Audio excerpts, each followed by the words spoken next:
पढ़ने वालों की तादाद में इजाफा भी होता चला जा रहा है। ये और बात है कि चंद लुच्चे लफंगे दो चार शरीर किस्म के लोग इस्लाम और पैगंबर इस्लाम के बारे में अफवाह और रीमर फैला रहे हैं और गलत बकवास कर रहे हैं, झूठ बोलकर अपनी रोजी रोटी खाने का कमाने का इंतजाम कर रहे हैं। ये गलत बात है। लेकिन वो चार लुच्चे लफंगे होंगे जो नबी को गाली देते हैं। यहाँ कोई दिन ऐसा नहीं गुजरता जिस दिन हिंदुस्तान का पढ़ा लिखा इंजीनियर कलमा पढ़ के मुसलमान न होता हो। कोई दिन ऐसा नहीं गुजरता जिस दिन अमेरिका का कोई वैज्ञानिक कलमा पढ़ के मुसलमान न होता हो। कोई दिन ऐसा नहीं गुजरता जिस दिन यूरोप का एक दानिश्वर, एक साइंटिस्ट कलमा पढ़ के मोमिन न होता हो। मैं तो मुसलमान हूं, मैं कुछ बोलूंगा तो लोग कहेंगे मुसलमानों को दिल खुश करने के लिए वो इस मुबारका आराई से काम ले रहा है। मगर आप दंग रह जाएंगे कि यूरोप का एक पढ़ा लिखा दानिश्वर कितनी पते की बात कह गया। वो शख्स आज से 50 साल पहले उसने एक रिमार्क किया था। डॉक्टर बर्नार्ड शॉ, जिसकी किताबें हिंदुस्तान के कॉलेजेस में पढ़ाई जाती है। बर्नार्ड शॉ पैदा हुआ यूरोप में, इतना पढ़ा लिखा आदमी है कि भारत के स्कूल और कॉलेज में उसकी किताब पढ़ाई जाती है। मैंने भी जब ग्रेजुएशन कर रहा था उस वक्त भी मैंने डॉक्टर बर्नार्ड शॉ का नाम मैंने सुना था, उसकी किताब मैंने पढ़ी थी। पोस्ट ग्रेजुएशन में भी जब अंग्रेजी लिटरेचर में एमए कर रहा था उस वक्त भी मैंने डॉक्टर बर्नार्ड शॉ के ड्रामास को और उसकी तहरीर को मैंने पढ़ा। कहाँ पैदा हुआ, लंदन में, यूरोप में, और कहाँ हिंदुस्तान के कॉलेज में उसकी किताब पढ़ाई जाती है। ये दिल्ली का बंदर वो क्या जाने कि मुस्तफा कौन है, इस्लाम क्या है। वो साहब साउथ इंडिया का वो बंदर क्या जाने इस्लाम क्या है, पैगंबर इस्लाम क्या है। तुम्हारे चीखने और चिल्लाने और तुम्हारे बेहयाई और ढटाई का मुजाहिरा करने से कुछ नहीं होगा। तुम तो अपनी औकात बता रहे हो कि मेरे दिल में क्या है। तुम तो लुच्चा हो, लफंगा हो, कम पढ़े लिखे हो, बदतमीज हो। हिंदुस्तान का राष्ट्रपिता गांधी, उसने कभी कहा था कि मैं इस्लाम के पैगंबर की जीवनी पढ़ा हो, मैं कुरान का हिंदी अनुवाद पढ़ा हो।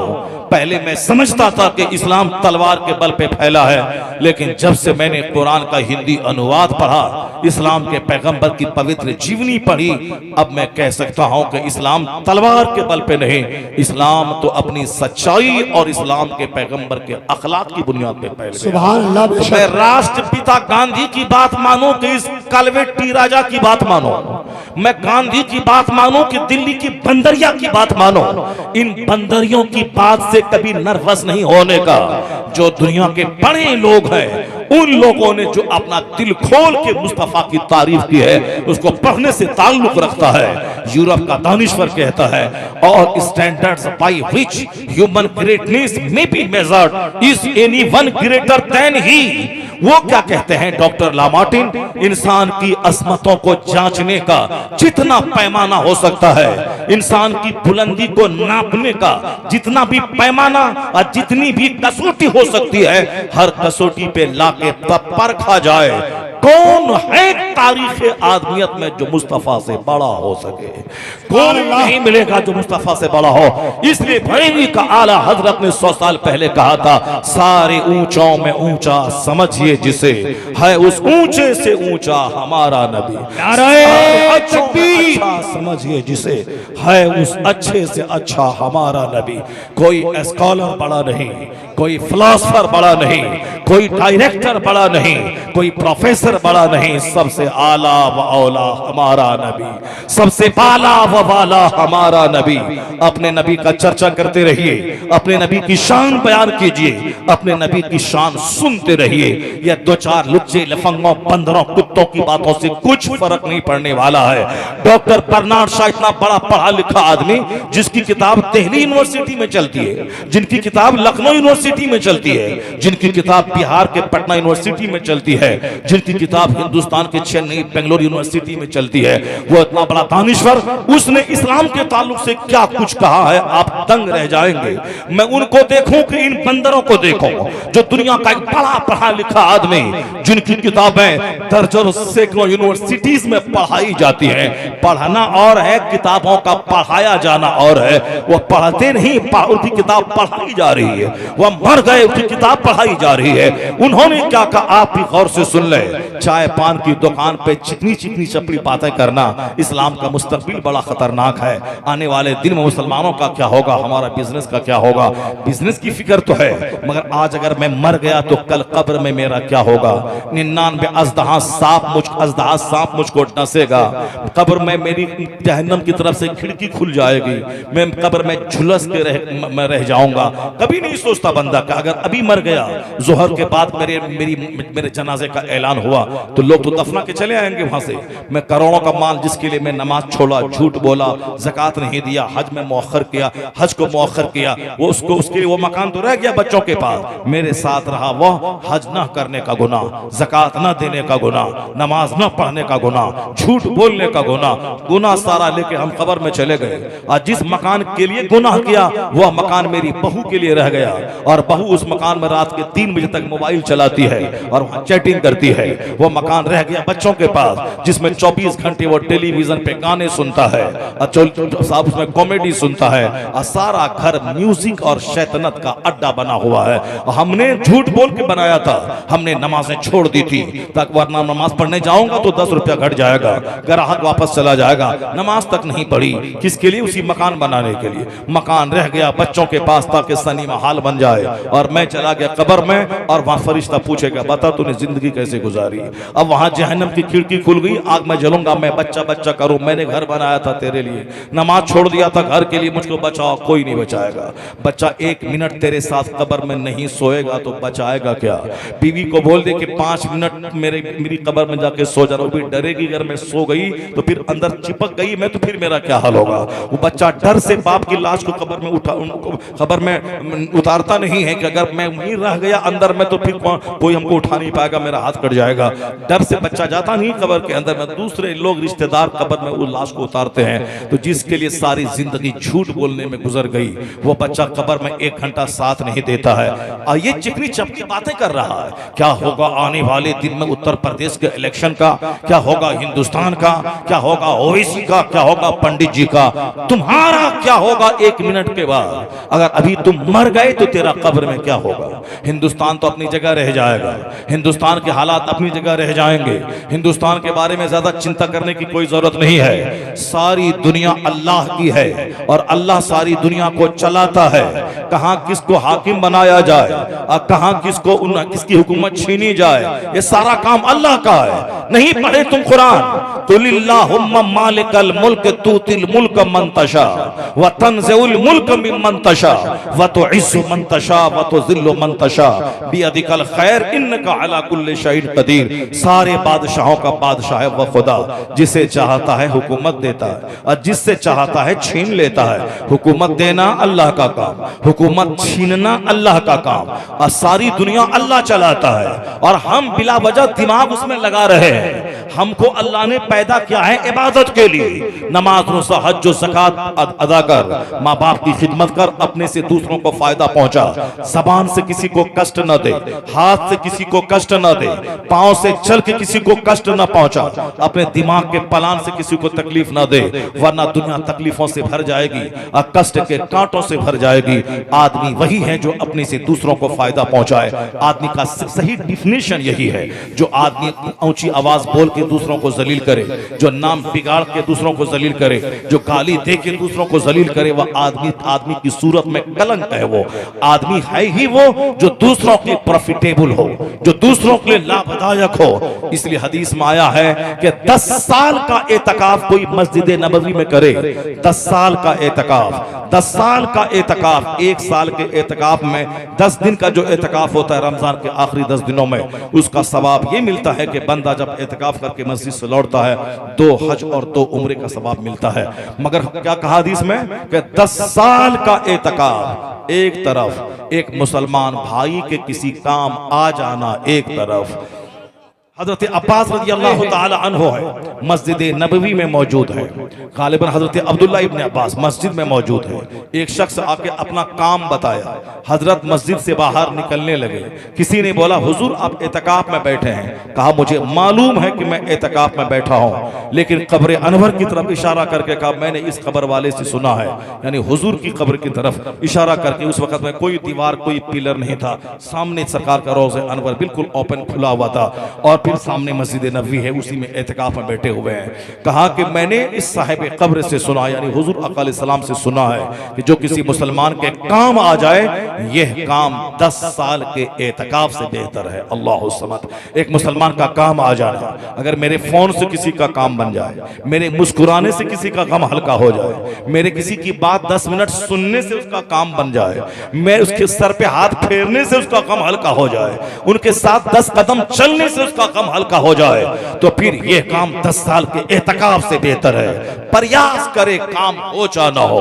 मैं किसी मोमिन का काम करने के लिए चल दूं, मेरा चलना भी इबादत है, हर कदम के बदले में अजर मिलता है। चलना तो सीखे। सेल्फिश मफाद परस्त खुद गर्ज हो गई दुनिया। मुस्कुराने से फायदा हो सकता है मगर तेवरी चढ़ा के बातें करना है। फोन करने से काम बन सकता है मगर फोन करने में शर्माना है। पैरवी कर देने से किसी गरीब का काम बन सकता है मगर सामने वाले के सामने पैरवी करके मैं रुसवा ना हो, अपनी रुसवाई के डर से बचने के लिए उसका काम नहीं होने देता है। और साहब किसी को फोन करने से काम बन सकता है, फोन करने में इसको सुस्ती होती है। ये सेल्फिश मफाद परस्त, मुझको क्या मिलेगा, मेरा क्या फायदा होगा, एक कदम भी बगैर मफाद के नहीं उठता है। ये आदमी कहलाने के काबिल है। आदमी वही है जो अपने से दूसरों को लाभ पहुंचाए, जो अपने से दूसरों को फायदा पहुंचाए। जरा गौर से सुनिएगा कि आज हमने दूसरों की खातिर अपनी आखिरत तबाह कर दी। हिंदुस्तान का क्या होगा, आने वाला दिन क्या होगा, साहब 2024 में क्या होगा और 2029 में क्या होगा। कुछ पहले अपना फर्ज अदा कर कि कल अगर मैं मरूंगा तो मेरा क्या होगा, मैदान महशर में मेरा क्या होगा। मेरी नेकी बदी तौली जाएगी, नेकी है 1000 और बुराई है 50 करोड़, मेरा क्या होगा। पुलसरात पे मैं कैसे चलूंगा, उसका ख्याल उसको याद करना चाहिए। हुकूमत के बारे में ज्यादा चिकनी चपली बातें मत कीजिए। कुलिल्लाहुम्मा मालिकल मुल्क, अल्लाह सच्चा, अल्लाह की बात सच्ची। अल्लाह जिसे चाहता है सल्तनत देता है और जिससे चाहता है छीन लेता है। तो सल्तनत देना छीनना अल्लाह का काम है। हमारा काम वमा खलक़तुल जिन्न वल इंसा इल्ला लियअबुदून, हमारी पैदाइश अल्लाह की इबादत के लिए हुई है। मेरा काम अल्लाह की इबादत, मेरा काम नमाज रोज़े हज और ज़कात, मेरा काम अपने से दूसरों को लाभ पहुंचाना, मेरा काम अपने घर को इस्लामी उसूल का आईनादार बना देना, न कि अपने घर को लड़ाई झगड़े का दंगल बना देना। लब शौहर बीवी लड़ते लड़ते घर को साफ दंगल बना दे, औलाद और वालिदैन का रिश्ता कमजोर हो जाए, वो घर अखाड़ा बन जाए। और हर घर आज अखाड़ा बना है। पड़ोसी पड़ोसी से लड़ रहा है, औलाद वालिदैन से लड़ रही है और शौहर बीवी से लड़ रहा है। यानी हर घर में सिर्फ लड़ाई है, झगड़ा है, सुकून नाम की कोई चीज नहीं। हर तरफ खुदकुशी के वारदात है। अरबपति के यहाँ भी फांसी के फंदे पे लोग लटक रहे हैं। गरीब भी गरीबी से तंग आकर फांसी के फंदे पे लटक रहा है। हुजूर से हट के जो जिएगा वो अरबपति रहे उसे भी जहर खा के मरना पड़ेगा, और हुजूर से हट के अगर गरीब भी जिएगा उसे भी जहर खा के मरना पड़ेगा। इतने टेंशन दुनिया में है, इतनी उलझने दुनिया में है। हुजूर से निगाह हटी तो सिवाय जहर खाने फांसी के फंदे पे लटकने की कोई दूसरा रास्ता नहीं है। और नजर अगर हुजूर पे रही तो गरीबी में भी बंदा मस्त रहेगा और मालदारी में भी मस्त रहेगा। हर हाल में नजर मुस्तफा पे रहेगी। गरीबी में सब्र करेगा, मालदारी में शुक्र करेगा। जिंदगी के दिन इसी तरह जन्नती माहौल में गुजरते रहेंगे। हुजूर से हटा तो बादशाहत का महल भी कांटों का बिस्तर बन जाएगा, और हुजूर पे नजर रही तो किराए का घर भी जन्नत का टुकड़ा बन जाएगा। अगर सरकार तो जहां पे नजर रही तो जीने का हौसला मिलेगा। सरकार से हट के अगर जिया अरबों रुपए में खेल लेगा, सिवाय जहर खाने के कोई रास्ता नहीं मिलेगा। नहीं देखा तुमने सुशांत सिंह राजपूत फिल्म का एक्टर था। मेरा बच्चा तो उसको देख करके फटा पैंट पहनता है, उसको देख करके गले में लाकर पहनता ही मेरा जोकर बेटा। मगर जिसको देख के तुम जोकर बने वो करोड़ों रुपए फिल्म में कमाता था। करोड़ों रुपए एक फिल्म में सिग्नेचर करके करोड़ों कमाता था, लेकिन जहर के मर गया, फांसी के फंदे पे लटक गया। तुम तो उसकी तरह डायलॉग देता है, तुम उसकी तरह फटा हुआ पैंट पहनता है, उसकी तरह गुटखा खाता है, हाथ में लाल धागा बांधता है। जिनकी नकल तुम करता है वो 50 करोड़ के बंगले में दिल्ली बंबई में रहता है। बंबई में हाजी अली का इलाका पौष इलाका है। बंबई में समंदर के किनारे जो माहिम से लेकर के हाजी अली तक का वो दुनिया भर के हिंदुस्तान के जितने बड़े बड़े लोग हैं सबों के फ्लैट वहां मौजूद है। टाटा, बिरला, जिंदल, मित्तल, मुकेश अंबानी, अडानी, आडवाणी, सबके मकान वहां मौजूद हैं। यानी इतनी कीमती इलाका, फिल्म में नाचने वाला, उनके 50-50 करोड़ के फ्लैट वहां मौजूद है। जिनका अपना घर हो बंबई शहर में समंदर के किनारे, और जो फिल्मों में साइन करता हो, 50 करोड़ लेके साइन करता हो, 2 साल में, साल भर में फिल्में बनाता हो, उनको क्या जरूरत थी फांसी के फंदे पे लटकने की? मगर फांसी के फंदे पे लटक गया। और तुम समझता है कि बस ऐसे ही नाचने गाने से जिंदगी गुजर जाएगी। जिनको देख के तुम नाचता है उसका हाल ये हो गया है। 46 साल फिल्म का एक्टर फिट रहने के लिए जिम में जाता था, लेकिन 5 दिन पहले उसी जिम में एक्सरसाइज करते हुए अटैक आया, वहीं गिर गया, वहीं मर गया। इससे कई महीना पहले राजू श्रीवास्तव, करोड़ों को हंसाने वाला, उसी जिम में जाता था ताकि मैं फिट रहूं। जैसे मेरा बेटा जिम में जाता है, जहां हम फिट रहें, अच्छा से रहें, तो नहीं निकले। और हम पहले तो नाम भी हम नहीं जानते थे कि जिम में क्या होता है। इधर 2-4 साल से जानने लगे। वहां जाके फिटनेस, हजरत फिटनेस, आपको भी थोड़ा रहना है फिटनेस, शुगर लेवल नॉर्मल रहे, बीपी नॉर्मल रहे, नहीं निकले तो आप भी चलिए जिम में, आप भी चलिए वहां, आप भी वहां चलिए, एक्सरसाइज कीजिए डेली सुबह शाम 1-1 घंटा, और आप फिट रहेंगे। वही एक्टर सब जाता है, फिट रहता है, जिम में जाता है, हम भी जाते हैं। और आजकल सबको सेहत की फिक्र हो गई, सब लोग जिम में जा रहे हैं। अभी 10 दिन पहले की बात है, 46 साल बिल्कुल जिम में यकीन करने वाला, फिटनेस में विश्वास करने वाला, जरा भी कहीं से कोई अंग बाहर ना निकले, पेट सही रहे, सब सुडौल रहे, अब उसको वेंटिलेशन पे भी नहीं गया हो, वहीं जिम करते करते अटैक आया, वहीं गिरा, मर गया। और राजू श्रीवास्तव, करोड़ों को हंसाने वाला, वो जिम जाता था ताकि मैं फिट रहूं, ढेर दिन तक जवान लगूं, और फिर हंसा हंसा के करोड़ों कमाऊं और मस्ती करूं जिंदगी में। लेकिन क्या पता कि 50 से पहले ही जिम में गया और वहीं पे अटैक आ गया, गिरा, वेंटिलेशन पे गया, 2-4, 10-20 दिन रहा, वहीं मर गया। और तुम जिसकी नकल कर रहा है उसका हाल जिम में क्या हो रहा है?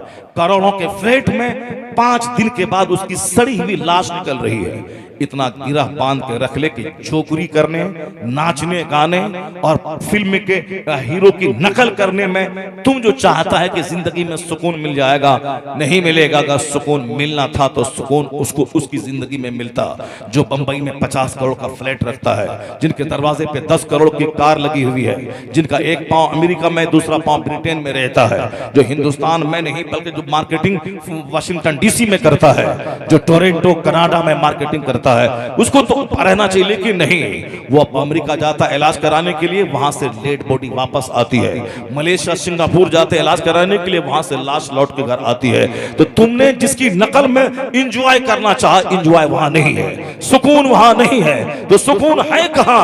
अला बिज़िक्रिल्लाह तत्मइन्नुल कुलूब। जान ले अगर किराए के मकान में अगर रात में सजदा है, दिन में तिलावत है, जिक्र दुरूद है, अल्लाह की इबादत है, वह फूस का घर तेरे लिए जन्नत का नमूना बन जाएगा।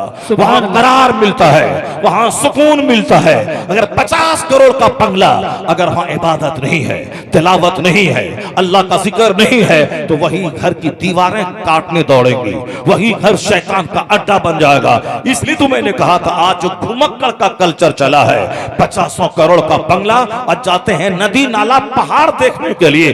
बात तो सच यही है कि उस घर को उन्होंने कॉमेडी से, संगीत से, हराम कामों से जो आलूदा किया है और जो हराम के पैसे से तामीर की है, अब उस घर में रहने को मन नहीं करता, दीवारें काटती है, आउटिंग को जाना चाहता है, बाहर होटल में खाना चाहता है, इसलिए घूमने का कल्चर बढ़ गया। लेकिन उससे पूछ जिनकी खानकाहों में सजदा है, जहां 1000 डेली दरूद है, 1000 कलमा है, जहां रोजाना 1 खत्म कुरान है, जहां रोजाना तस्बीहात है, वहां 50 साल गुजर गए, झोपड़ी छोड़ने को दिल नहीं करता है। बाहर न जाओ तहज्जुद की नमाज कज़ा ना हो जाए, बाहर सफर पे न जाओ नमाज़े पंजगाना न छूट जाए। वहां जौ की रोटी है मगर बादशाहों से ज्यादा सुकून है, वहां मिट्टी की दीवार है मगर बादशाहों के महल से ज्यादा सुकून है। बात सच वही है, जिस घर में गाना होगा, जिस घर में बिला वजह मोबाइल का चलाना होगा, जिस घर में गंदी चैटिंग होगी, जिस घर में हराम की ईंटों से बना हुआ महल होगा, वह कभी सुकून नहीं मिलेगा।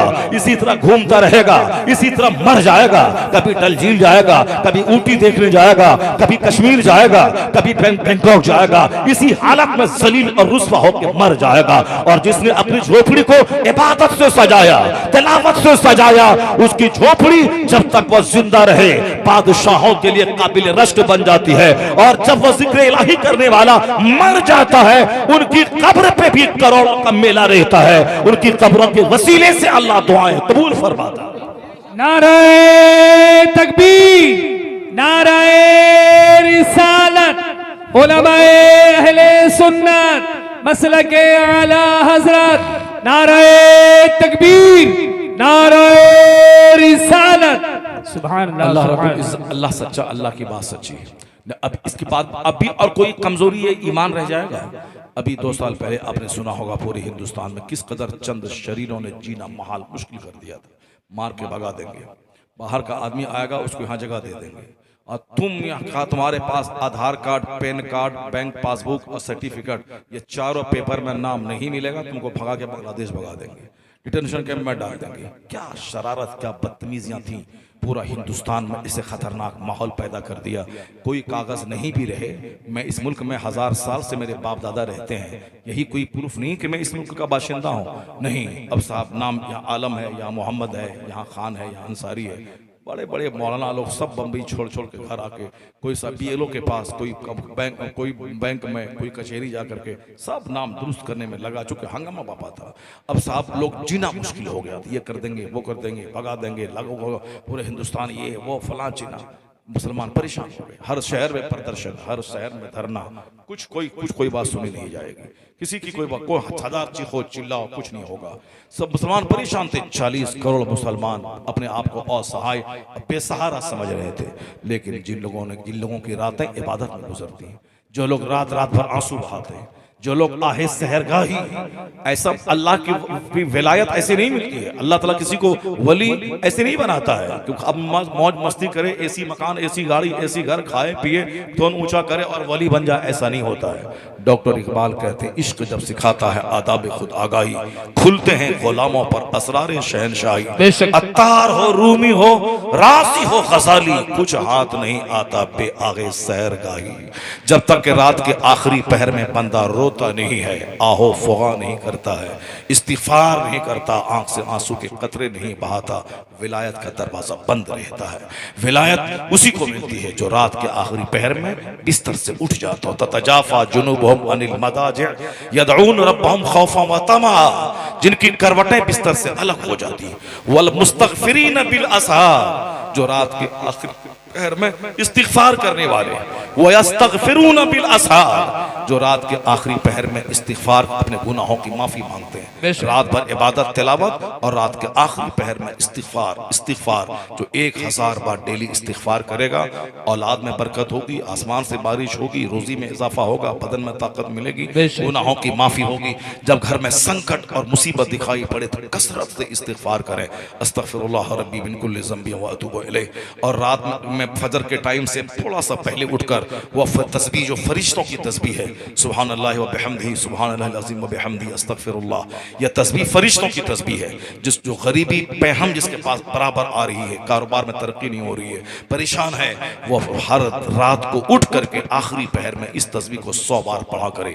हदीस का मफहूम है कि वो चाहे या ना चाहे, दुनिया जलील होकर उसके कदमों पे आ जाएगी। यानी मालदार बनना उसके लिए तय है, मगर ये काम तो मुश्किल है। तावीज़ के लिए आदमी दौड़ता है, तावीज़ दे दीजिए, मगर ये काम नहीं करता, मुश्किल है आदमी के पास। तावीज़ लेने से बेहतर है कि खुद तावीज़ वाला काम करो।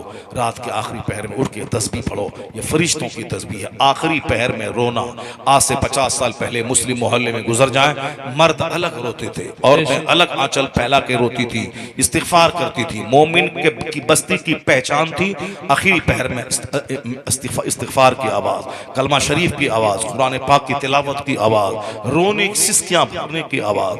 और आज मोमिन बस्ती की पहचान है जहां कॉमेडी की आवाज़, डीजे की आवाज़, जहां साहब बेंजू की आवाज़, जहां तेज आवाज़ में बाजा बजाने, फिल्में देखने की आवाज़, गैर मुस्लिम तो संभल गए।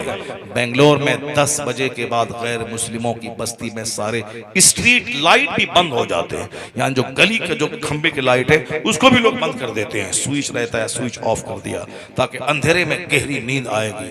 मुसलमानों के यहाँ रात के 3-3 बजे तक 10 कमरे में 40 बल्ब जले रहते हैं। 10 कमरे के 10 4 बल्ब 40 बल्ब जले हुए हैं। और उनके यहाँ जिस कमरे में काम है उसी कमरे में बल्ब जल रहा है, दूसरे कमरे में काम नहीं है तो सारा बल्ब ऑफ है।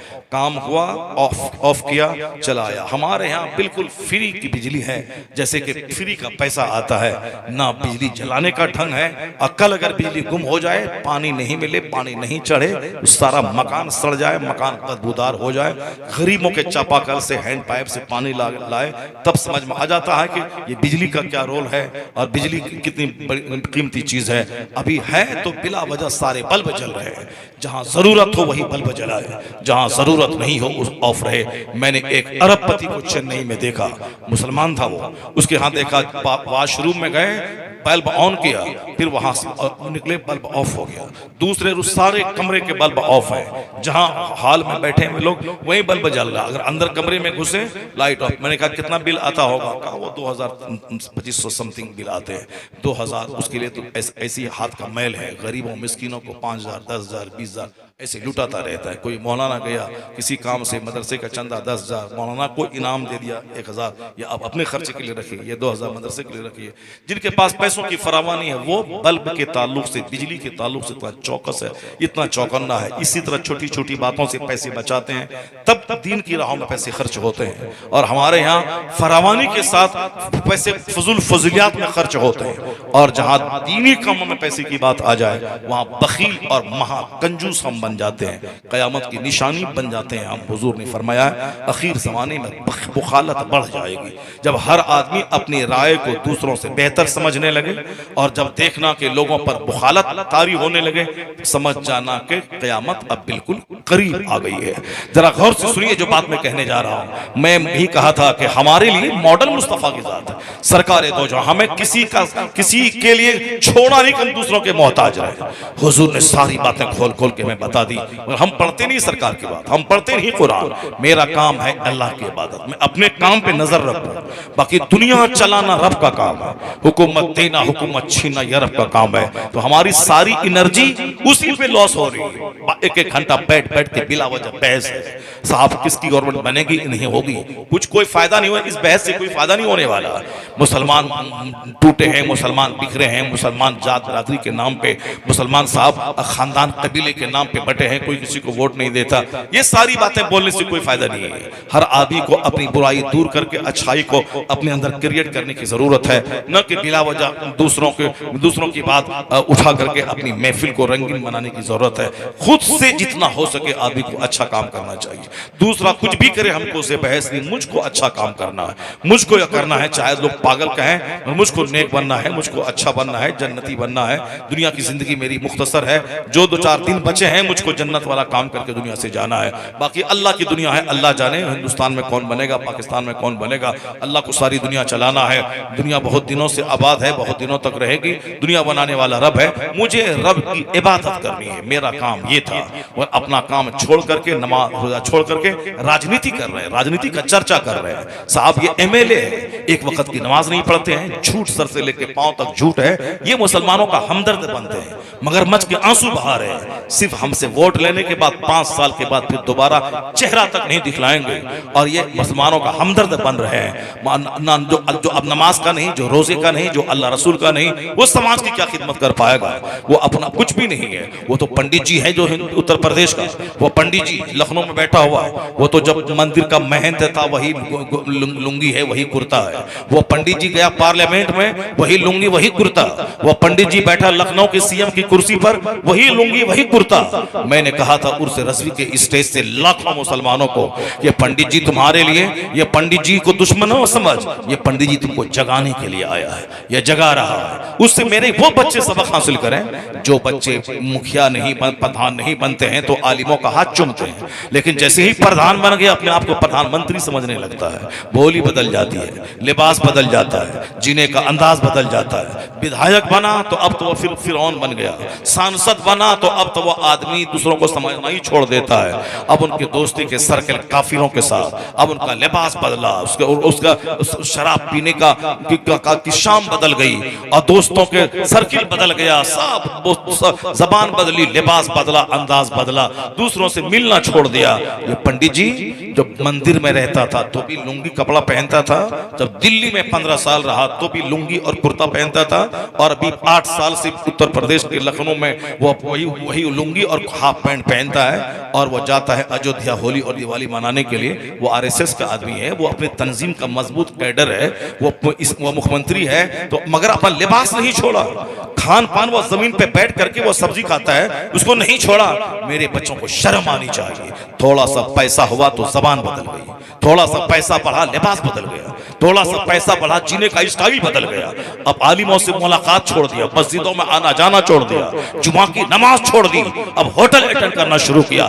तुम्हें उस पंडित जी से सबक हासिल करना चाहिए और यह कसम खाना चाहिए कि जब ये पंडित जी मंदिर से लेकर के पार्लियामेंट तक, पार्लियामेंट से लेकर सीएम हाउस तक अपना लिबास नहीं छोड़ा, अपने मजहब के साथ वफादार रहा, तो मैं भी चाहे प्रधान रहूं तो भी मुस्तफा का गुलाम रहूंगा, विधायक रहूं तो भी गुलाम रहूंगा, सांसद बनूं तो भी गुलाम रहूंगा, दिल्ली पहुंचूं तो भी गुलाम रहूंगा, और अरबपति बनूं तो भी मुस्तफा का गुलाम, मजदूर रहूं तो भी मुस्तफा का। नारे तकबीर, नारे रिसालत, उलमाए अहले सुन्नत, मसलके आला हजरत, नारे तकबीर, नारे रिसालत। सईद मा वुइज़ लिगैरिही, अक्लमंद वो है जो दूसरों से नसीहत हासिल करे, जो दूसरों से सबक हासिल करे, दूसरों से सबक हासिल करे। अगर कुछ अच्छाई गैरों में भी हो तो उस अच्छाई को अपने अंदर आदमी को ग्रहण करना चाहिए, अखज़ करना चाहिए। ऐसा नहीं कि सिर्फ निगेटिव पॉइंट रखना चाहिए। हम उम्मीद रखेंगे पंडित जी से कि मेरी मस्जिदों में एसी लगा दे, मेरी मस्जिदों में कालीन बिछा दे, मेरे मदरसों को सोने का बना दे। क्यों बनाएगा वो अपनी तंजीम को मजबूत करेगा, वो जिस तंजीम से रिलेटेड है वो अपना काम करेगा। तुम मुसलमान है, तुम अगर डीएम बन गया अपने मदरसों का ख्याल रख, तुम अगर अरबपति बन गया अपने गरीब भाइयों का ख्याल रख, तुम अपने इस्लामी लिबास का ख्याल रख, अपने घर में तिलावत और इबादत का ख्याल रख। तो वो अगर नाचे गाएगा तुम ही नाचे गाएगा नहीं, वो नाचना उसको चाहिए तो शराफत उसमें आ गई, और जिनको शरीफ बनना चाहिए वो नाचने लगा। जरा गौर से सुनिए, सरकार दो जहां की सुन्नतों की पैरवी में दोनों जहान की भलाई का राज छुपा हुआ है। सरकार अपने मकसद हयात पे नजर रखिए, बाकी हुकूमत किसकी बनेगी अल्लाह का काम है। अल्लाह नमरूद को सल्तनत देना भी जानता है, और नमरूद जब खुदाई का दावा करे तो एक छोटे मच्छर से तड़पा तड़पा के मारना भी जानता है। मेरा खुदा फिरौन को मिस्र का हाकिम बनाना भी जानता है, और 400 साल की लंबी छूट देना भी जानता है।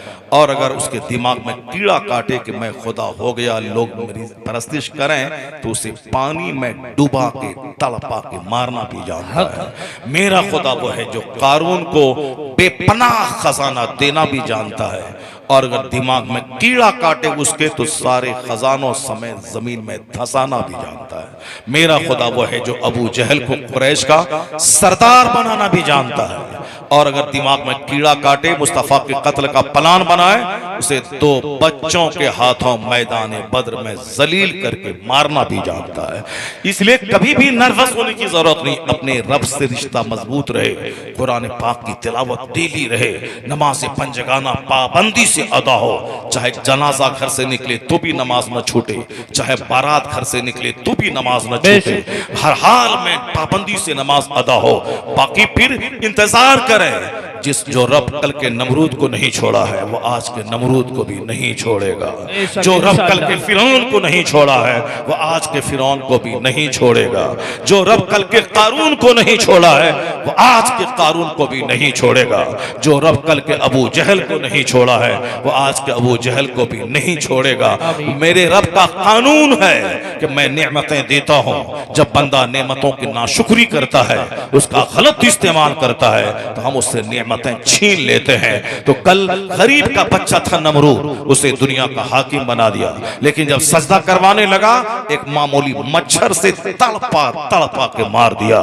तो आज भी जो लोग नेमतों में खेल रहे हैं, जिनके पास सेहत है, जिनके पास दौलत है, जिनके पास मुलाजमत है, जिनके पास नौकरी है, जिनके पास हिंदुस्तान की कमान है, वो न समझें कि मेरा अपना हक था जो मुझको मिल गया, वो समझ लें कि वह आजमाइशों में गिरफ्तार है, उसको आजमाइशों में डाल दिया गया है। इतनी बड़ी नेमत है, उसका शुक्र अदा करें, गरीबों को हक दिलाएं, लोगों को मत सताएं, समाज में दूध का दूध पानी का पानी फैसला करें, समाज के सारे शहरियों को अपनी औलाद के समान उसको माने और भेदभाव बरतना छोड़ दें और सब कुछ छोड़ दें। वर नहीं, मेरा कुरान कहता है बादशाहत देने वाला खुदा अब बादशाहत छीनने वाला खुदा, तो जहां थे वहीं दोबारा अल्लाह पहुंचा देगा, क्योंकि मेरा खुदा इतना बड़ा है जिनका कमाल कभी सवाल पजीर नहीं होता। हर आने वाला दिन एक नई शान का वो मालिक है। कुल्ल यौमिन हवा फी शान है मेरा खुदा, तमाम कमालात का जाम है मेरा खुदा।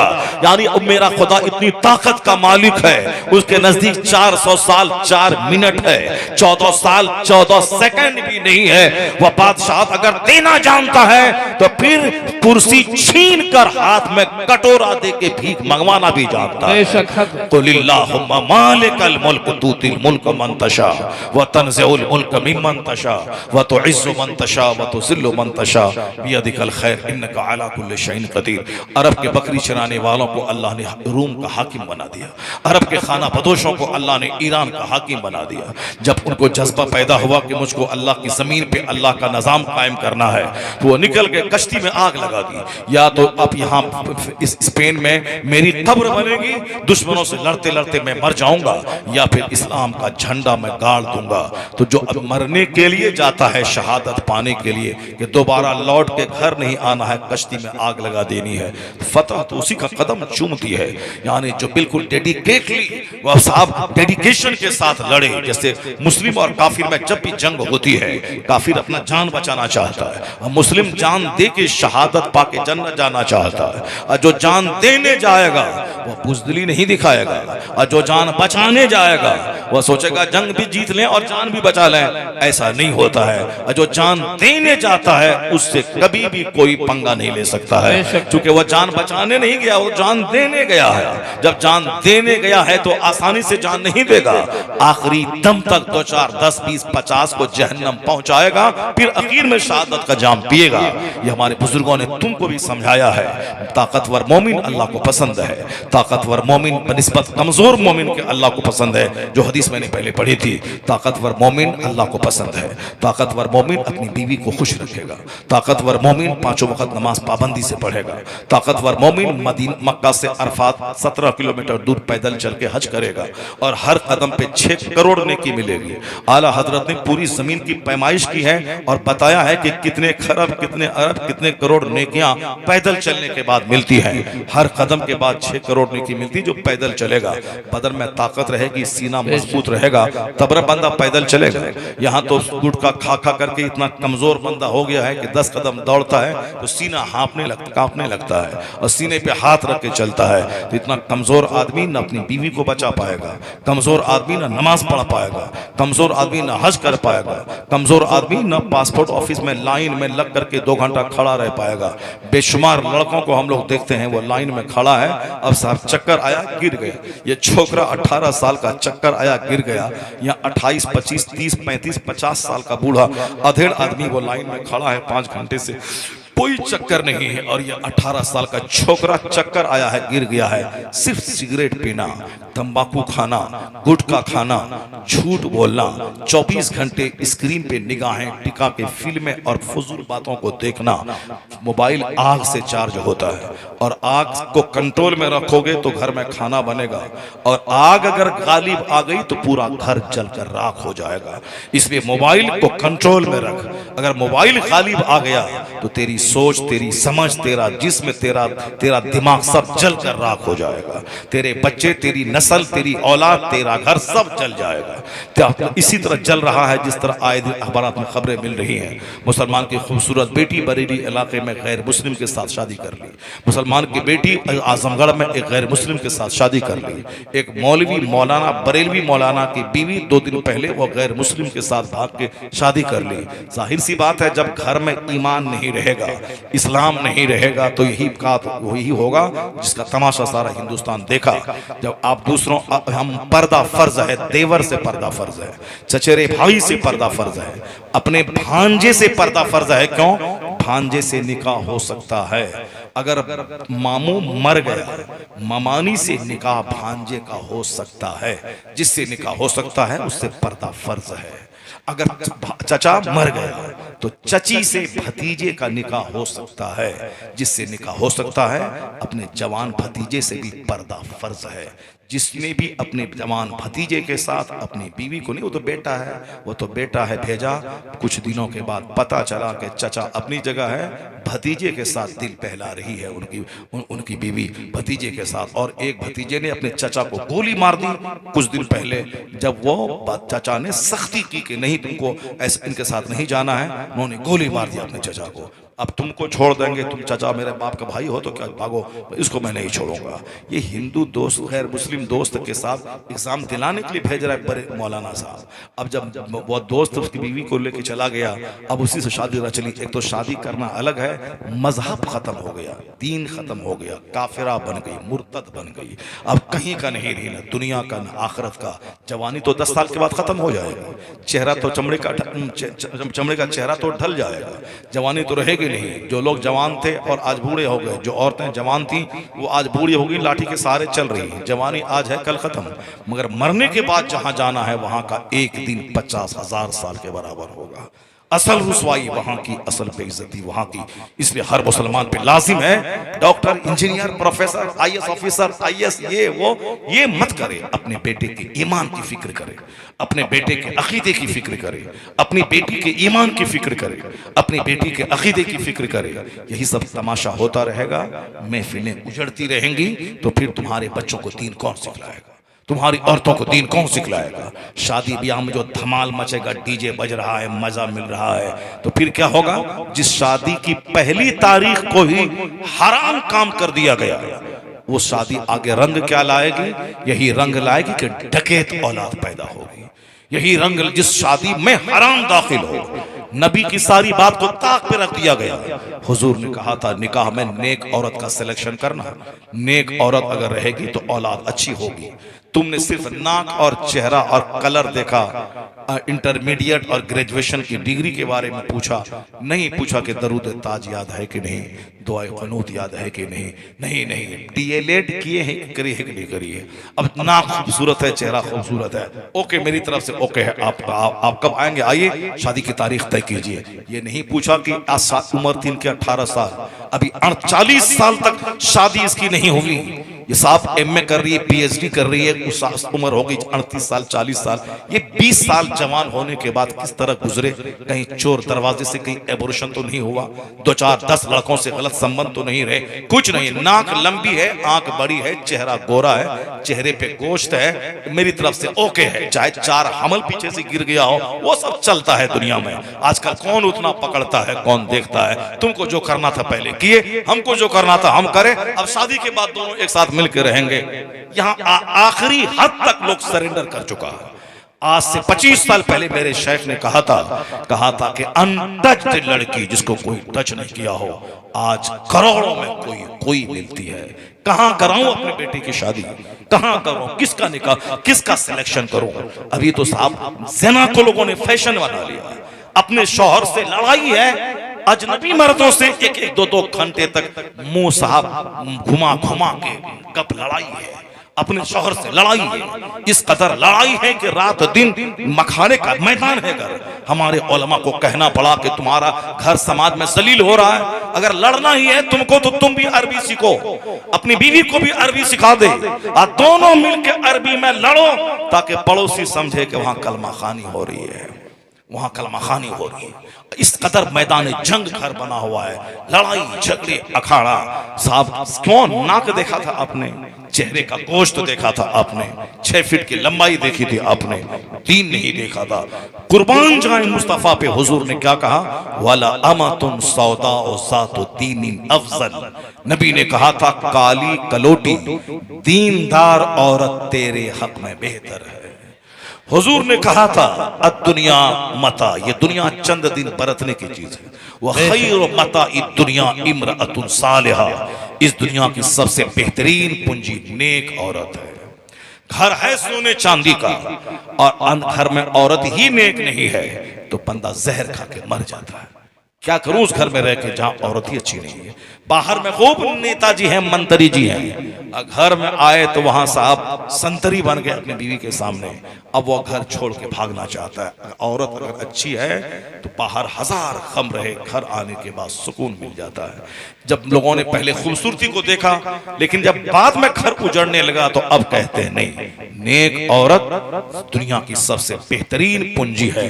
लोगों ने तबाही का तमाशा देखने के बाद उसी प्लेटफॉर्म पे पहुंचे जो प्लेटफॉर्म मुस्तफा ने अता फरमाया है कि खैर बताई दुनिया इमरातुन सालिहा, दुनिया की सबसे बेहतरीन पूंजी नेक औरत है। पहले तो मनमानी, पहले तो शरारत, पहले तो घमंड और गुरूर, मौलाना मौलवी मदरसा मस्जिद पीर फकीर, हटा पैसा कमाओ, पैसा बोलता है, पैसा बोलता है, पैसा बोलता है।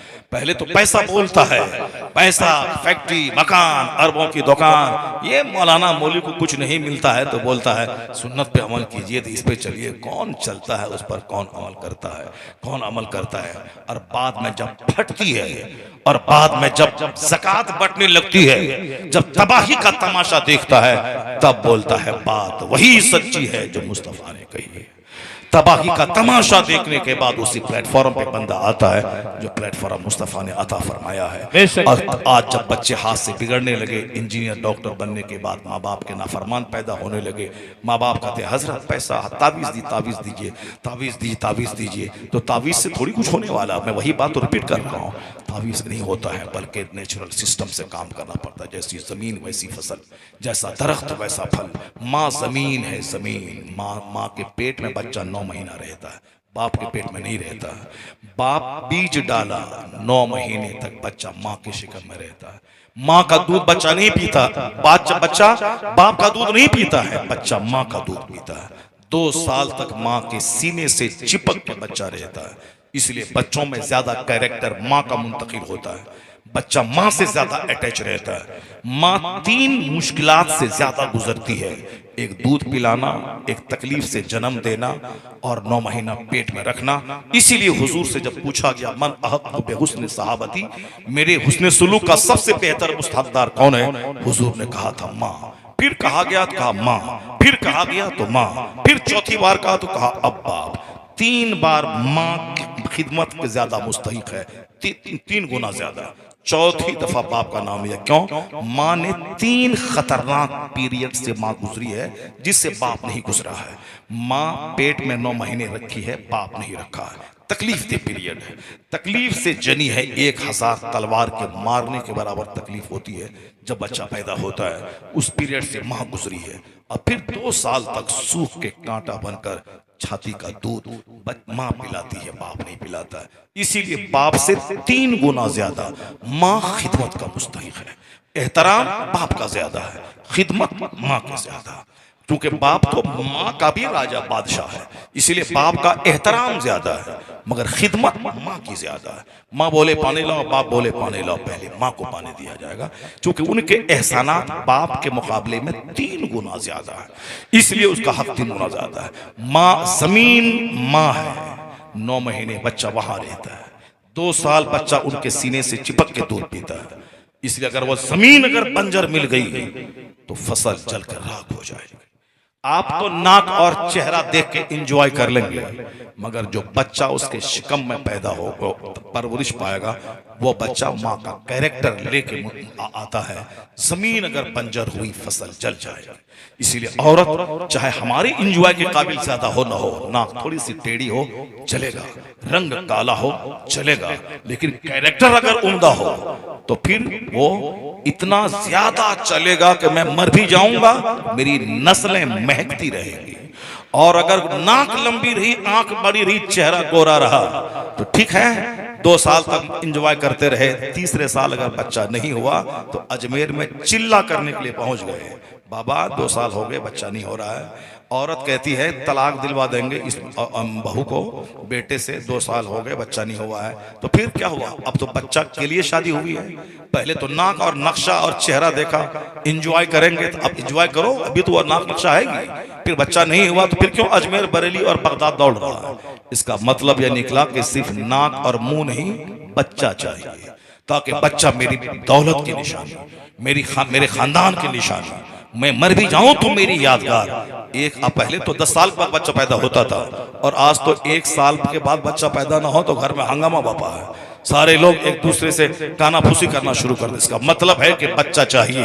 तो बच्चा चाहिए तो जमीन चली हुई तुमने अगर चुन लिया, जो यूज्ड हो बदन, यूज्ड हो हाथ, यूज्ड हो चेहरा, उस यूज्ड बदन में से जो बच्चा परवरिश पाएगा कैसा होगा समझ सकते हो। इसलिए अनटच्ड, अछूत 50 करोड़ रुपए का गोल्ड औरतों को हसीन नहीं बना पाता है जितना उसका अनटच्ड बदन उसको हसीन बनाता है। न आंख बहकी हो, न जबान बहकी हो, न हाथ को गैर मर्द ने टच किया हो। एंजॉय करो और अपनी आने वाली नस्लों को तबाह करके चली जाओ। एंजॉय करो, अपने बाल बच्चों को नकारा और महापापी छोड़ के दुनिया से चली जाओ।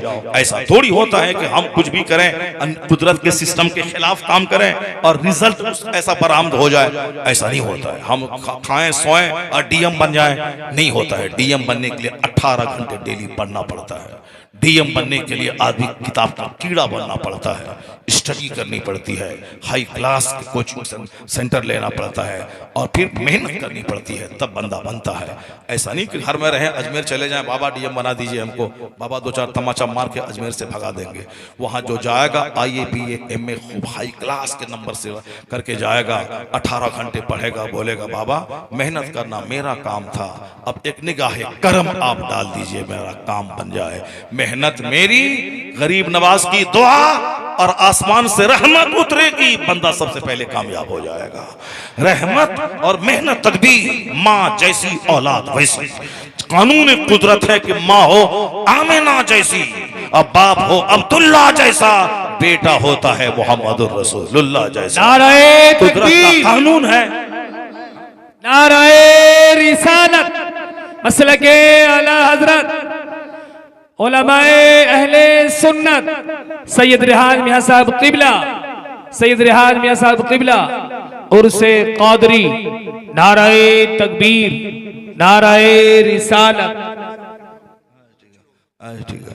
यानी कुदरत का कानून है, इसके खिलाफ कुछ नहीं होता है।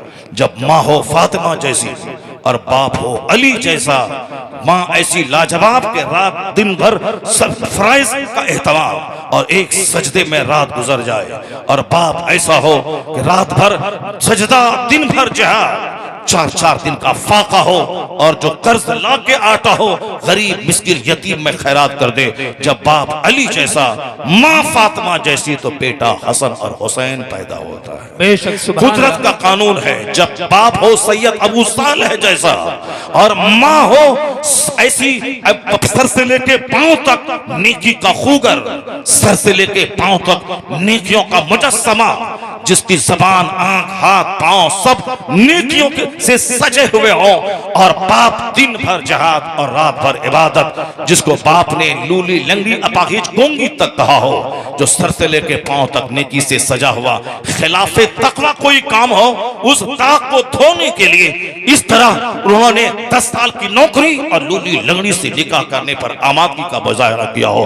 कानूनी कुदरत है। जब माँ हो ऐसी लाजवाब और बाप हो ऐसा, तो बेटा क़यामत तक के वलियों का सरदार अब्दुल कादिर जिलानी पैदा होता बेशक है। सुभान अल्लाह। जब माँ हो रात भर नमाज को पढ़ने वाली, मुसल्ला पे बैठने वाली, अब बाप हो सैयद गयासुद्दीन जैसा, उसी कोख का बच्चा 90 लाख काफिरों को मोमिन बनाने वाला मोइनुद्दीन अजमेरी पैदा होता है। जब माँ हो 17 पारी कुरान की हाफिजा और बाप हो तकवा की शाहकार, तो बेटा कुतुबुद्दीन बख्तियार काकी नाइबे गरीब नवाज पैदा होता है। कानूनी कुदरत है जब माँ हो सैयदा सुलेखा जैसी 80 साल की उम्र में भी अजनबी मर्दों ने उसका चेहरा न देखा हो, और जिसका बाप सैयद अहमद अली बुखारवी जैसा, तो उसका बेटा बादशाह से लेकर चपरासी तक तहज्जुद की नमाज पढ़वाने वाला महबूब इलाही निजामुद्दीन देहलवी पैदा होता है। कानूनी कुदरत है जब बाप हो मुफ्ती नकी अली खां जैसा और माँ हो तहज्जुद गुजार, तो बेटा अहमद रजा पैदा होता है।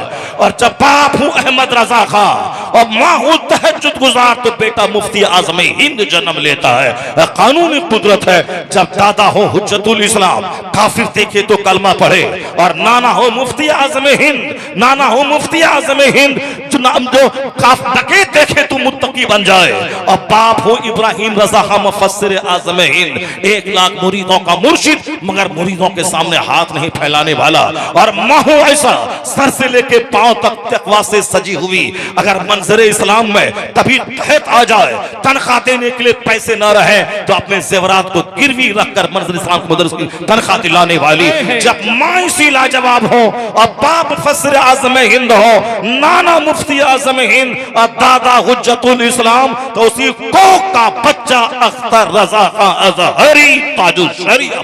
नाराए तकबीर, नाराए रिसालत, फैजाने आला हजरत, नाराए तकबीर, नाराए रिसालत। हमेशा दिमाग में इस बात को आप रखें, शादी एंजॉय के लिए नहीं होती है, शादी होती है औलाद के लिए। आने वाले वक्त में एक निशानी मेरी बाकी रहे तो जमीन का सिलेक्शन वो करें जो हुजूर ने बताया है। और शादी ब्याह में डीजे काफिरों का तरीका है, ये साहब ये बिंजू काफिरों का तरीका है, सर से लेके पांव तक काफिरों के तरीके में डूबे हो, और हकीकत कड़वी लगती है तुमको, ये तो गनीमत शुमार करके तुझे हक बताने वाला कोई मौजूद है, तुम्हारे सीने में से घमंड निकालने वाला मौजूद है, वरना तेरी हाँ में हाँ मिला के तुझको जहन्नम पहुंचाने वाला तो हर कदम कदम पे मौजूद है। शादी में हराम शामिल हो तो उसके से जो बच्चे पैदा होंगे उसका क्या हाल होगा। इसलिए शादी में फजूल खर्ची बंद कर दे। मुस्तफा से बड़ा कोई नहीं, मुस्तफा की बेटी से बड़ी कोई नहीं। मुस्तफा ने अपनी बेटी की शादी मस्जिद नबवी में 10-20 सहाबा के दरमियान कर दी। चाहते नबी तो 1 लाख सहाबा का खाना जन्नत से मंगवा लेते, अली को सोने का ताज पहना देते, लेकिन हुजूर ने न जन्नत से सोने का ताज मंगवाया, न 1 लाख सहाबा के खाने का इंतजाम किया, न कोई कार्ड की छपाई की, न कोई 1 लाख सहाबा के खाने के लिए उसको दावत दी। सिंपल ढंग से शादी करा दी ताकि क़यामत तक मेरे गुलामों के लिए एक रोशनी मिले। जब भी मुसीबतों में सुन्नत पे अमल करना मुश्किल हो, हुजूर के घर की शादी देख ले, उसे जीने का हौसला मिल जाएगा। सुभान अल्लाह, सुभान जीने का हौसला मिल जाएगा।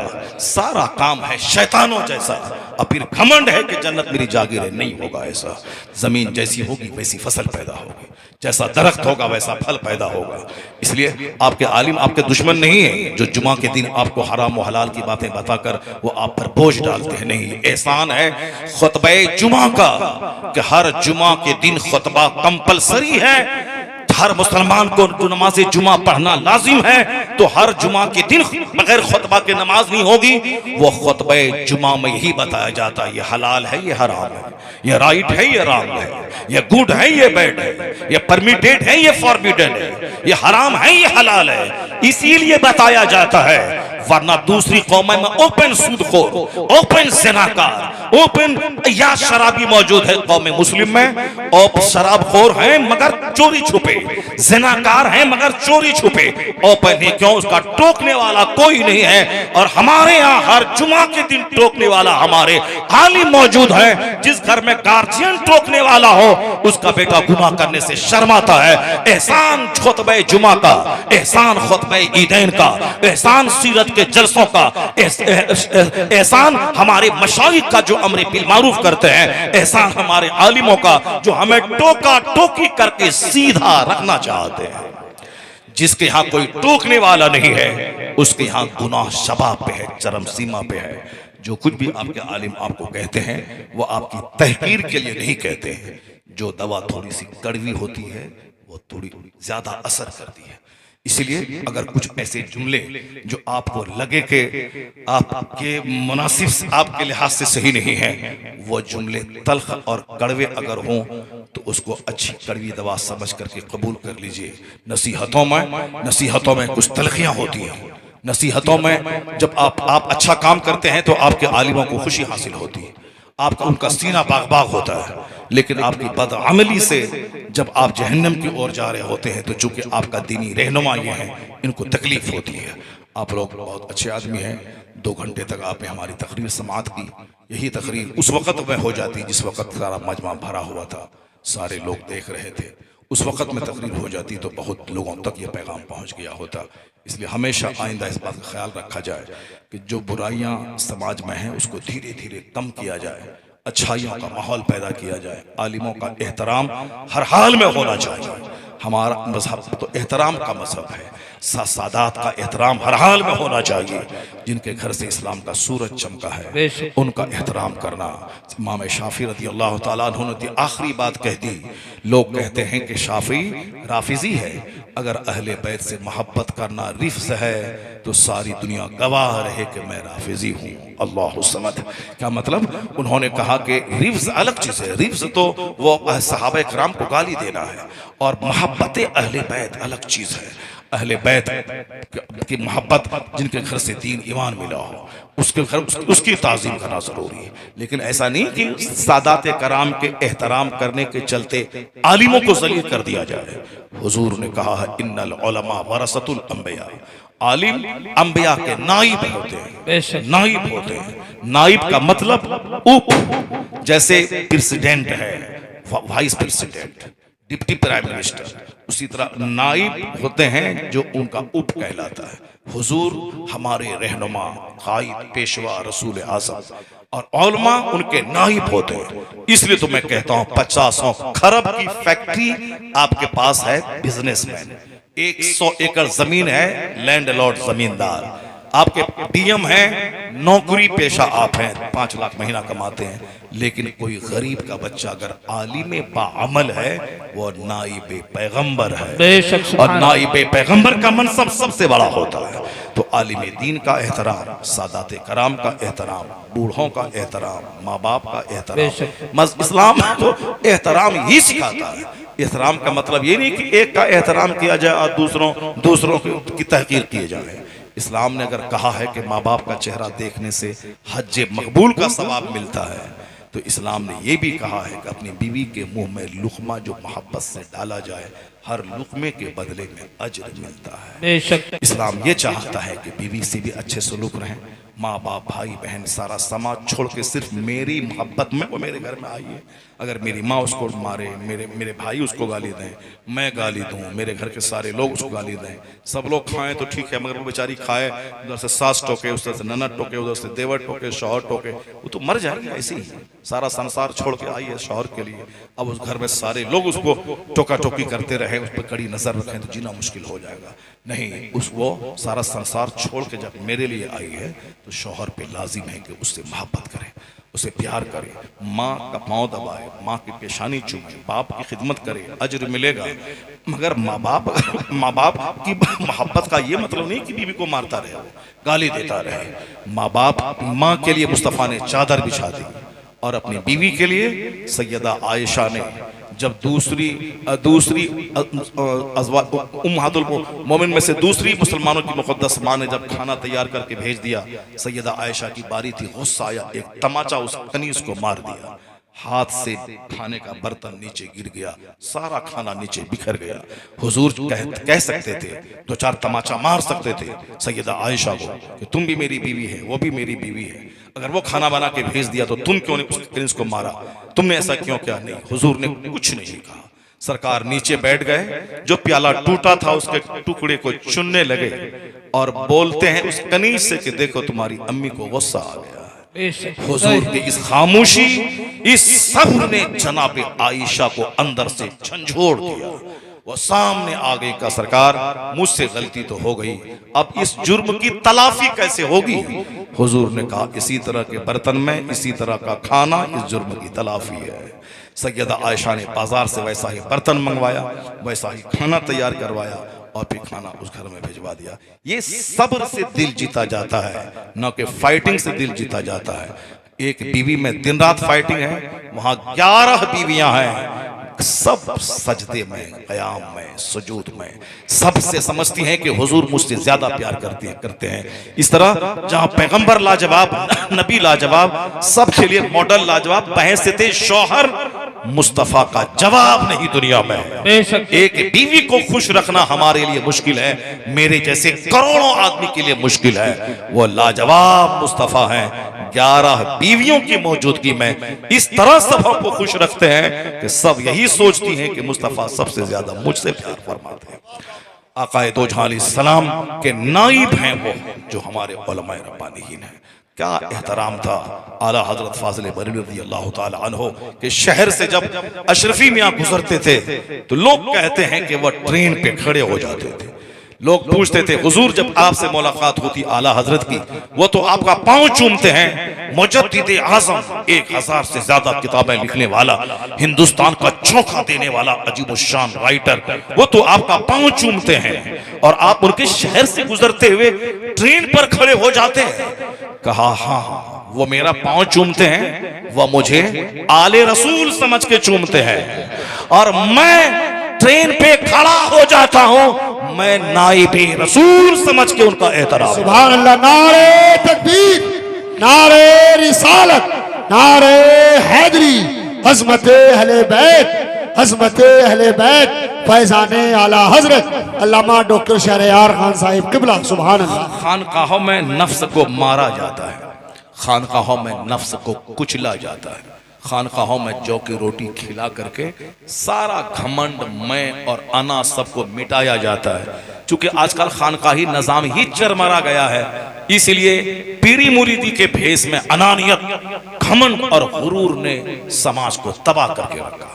पहले लोग 25 साल पढ़ते थे, फिर 10 साल बुजुर्गों की सोहबत में रह के गढ़ते थे, प्रैक्टिकल में इस्लाम सीखते थे, तब किसी मस्जिद में और मदरसे की मसनद पर बैठते थे, फितनो फसाद दफा होता था। और आज वो सिस्टम ही खत्म हो गया। आज किताब पढ़ा, दस्तार मिली, कल मस्जिद में आ गए। मस्जिद में आ गए तो अब वो इल्म दीन को घमंड का जरिया बना लेते हैं। बाप मर गया, बाप की जगह पे उनका बेटा पीर साहब बन गया, न हाफिज, न कारी, न आलिम, न मुफ्ती, पीर साहब बन गए। तो बाप की गद्दी पे बैठ के 1000 मुरीद, सबसे 1 टका लेना है और कमाना है, खाना है, पीरी मुरीदी को खाने कमाने का जरिया बना देना है। ऐसा नहीं है, ऐसा नहीं है। बरेली में मैंने कहा था एक बार 15 शाबान को कि लोग आज खानकाहों में जंग चल रही है। 2 बेटे अपने बाप की जायदाद को समझ करके उसकी गद्दी के लिए केस लड़ रहे हैं 10 साल 20 साल तक। मैं मालिक तो मैं मालिक। दिल्ली में गवाह है, बहुत बड़ी खानकाह के, मर गए पीर साहब मगर जिंदगी भर केस लड़ते रहे। बहुत सारे लोग केस लड़ते हैं, क्यों? बाप की गद्दी हासिल हो जाए। मैंने कहा था कि सिर्फ एक काम अगर करें तो केस, कोर्ट कचहरी को कोई नहीं जाएगा। खानकाह का मतलब है इबादत, खानकाह का मतलब है जौ की रोटी खाना, खानकाह का मतलब है रात रात भर 100 200 रकअत नमाज नफल पढ़ना। खानकाह का ये मतलब होता है। खानकाह का मतलब है दुर्वेशी, फकीरी। वहां नफ्स ही नहीं रहे, ना अच्छा खाना, ना अच्छा पहनना, सिर्फ दूसरों को खिलाना, दिन की खिदमत करना, खल्के खुदा की खिदमत करना, यही है। मखदूम अशरफ जहांगीर सिमनानी बादशाहत को थूक दिया, बंगाल आ गए, खानकाहों में, खानकाह मखदूम अलाउल पंडवी में रहने लगे। नफ्स को मारा, इल्म के नूर से सीना को रोशन किया। पूरे फैजाबाद इलाके से खैर इस्लामी कल्चर का खात्मा करके सारे जादूगरों और पंडितों को शिकस्त देकर मजहब इस्लाम का झंडा लहराया। मुजफ्फर बल्खी बल्ख के बादशाह थे, बिहार शरीफ आ गए। हुजूर मखदूम बिहारी के बारगाह में नफ्स को ऐसा कुचला के झाड़ू लगाना, लंगर का खाना बनाना, मेहमानों को खिलाना। बादशाह थे, आ गए यहाँ नफ्स को मिटाने के लिए झाड़ू लगाने लगे। तब मुजफ्फर बल्खी बन गए। वो खानका का मतलब ही है नफ्स मिटाना। मैंने कहा था कि खानकाह में जो पीर साहब गुजरने लगे वो वसीयत करते हैं कि मेरा गद्दी नशीं वो होगा जो हर नमाज पाबंदी से बाजमात मस्जिद में पढ़ेगा, हर महीने में 10 रोजा नफल का रखेगा, चाश्त, इशराक, अव्वाबीन, तहज्जुद सब पढ़ेगा और रोजाना 100 रकात नमाज़ नफल अलग से पढ़ेगा, हर महीने में 10 दिन रोजे रखेगा, वो हर 3 दिन में एक खत्म कुरान करेगा। मैं कहा मैं कसम खा के कहता हूं अगर पीर साहब ये वसीयत करके चले जाएं तो कचहरी दौड़ करके गद्दी नशीनी लेने के लिए लोग नहीं जंग करेंगे। हर भाई दूसरे के सर पे थोप के कहेगा तुम ही गद्दी नशी बन जाओ, तुम ही गद्दी नशी बन जाओ, तुम ही गद्दी नशी बन जाओ। कौन? 5 नमाज के अलावा तहज्जुद, इशराक, चाश, अव्वाबीन, 100 रकात नमाज नफल, महीने में 10 दिन रोजा, 3 दिन में खत्म कुरान कौन करेगा? ये है खानका का मतलब। अब वो मतलब ही खत्म हो गया। अब लड़ाई झगड़ा इंतशार मैं सब खत्म हो गया। मैं चाहूंगा कि सैयद रेहान मियां वो उसी खानकाही निजाम को दोबारा जिंदा करें और साहब आलिमों का एहतराम करते हुए खुद आलिम बने और फिर खानकाही निजाम के लिए आज दुनिया तरस गई है। ऐसा निजाम आप करें कि जो उलमा मदरसों से फारिग हो जाएं, वो उलमा आपके पास 3 महीने रहने के लिए आ जाएं। जो 80 साल के बूढ़ों में जो तकवा और जो तवाज़ु नहीं है वो तवाज़ु सैयद रेहान मियां में मौजूद है। लोग यह तवाज़ु सीखने के लिए आए हैं, लोग यहाँ 1 महीने रह करके अपने नफ्स को मिटाने के लिए आए हैं। और आप इस कदर उस खानकाही निजाम को जिंदा करें जो आपके 2, 3, 4, 500 साल पहले के आबाओ अजदाद ने किया था। वो काम करें। दुनिया काम की जगह है, आराम की जगह नहीं है। 2 घंटे सो लेना ही काफी है। आला हजरत सिर्फ 2 घंटा सोते थे, बाकी 22 घंटे सिर्फ दीन की खिदमत में लगाते थे। 1000 के करीब किताबें लिखी। तो आज पूरी दुनिया में जहां भी उनकी किताब हथियार का काम दे रही है, जहां मुनाजरे में हम उनकी किताब से जंग जीतते हैं तो डंका आला हजरत का बचता है। जिन्होंने नबी की गुस्ताखी की वो तो जेल में जहर खाना चाहता है, मुर्तद वसीम रजवी, और वो जेल में बंद है वो टी राजा, और वो बंदरिया जिंदा रहने के बाद ही मुर्दा है। अब जिंदगी में सुख कभी नहीं मिलेगा, चौक पे टहल नहीं सकती है, डर है कि बाहर निकले कि कोई आके गर्दन छाड़ देगा। एक डर उसको बसा है, तो मरते दम तक तस्लीमा नसरीन की तरह उसका हाल होगा। मगर जिस रजा ने 2 घंटे सोकर छोटी सी फिरनी प्याली से तो छोटी सी खजा खाकर सारी जिंदगी जो वक्फ किया दीन की खिदमत के लिए, मुस्तफा के नामूस का तहफ्फुज के लिए, अल्लाह ने इनाम ये दिया कि जन्नत तो वहां मिलेगी, इस दुनिया में वो मकबूलियत मिली कि अमेरिका में रजा रजा, हॉलैंड में रजा रजा, ऑस्ट्रेलिया में रजा रजा। रजा अकेले थे, आज लाखों आदमी के नाम के साथ लफ्ज़ रजा जुड़ा हुआ है। एहसन रजा, मोहसिन रजा, कमर रजा, समर रजा, मदरसों का नाम, मस्जिदों का नाम, पूरी दुनिया में जो रजा शनासी का माहौल बना है उसको देखकर कहा जा सकता है कि वादी रजा की कोहे हिमालय रजा का है, जिस समत देखिए वो इलाका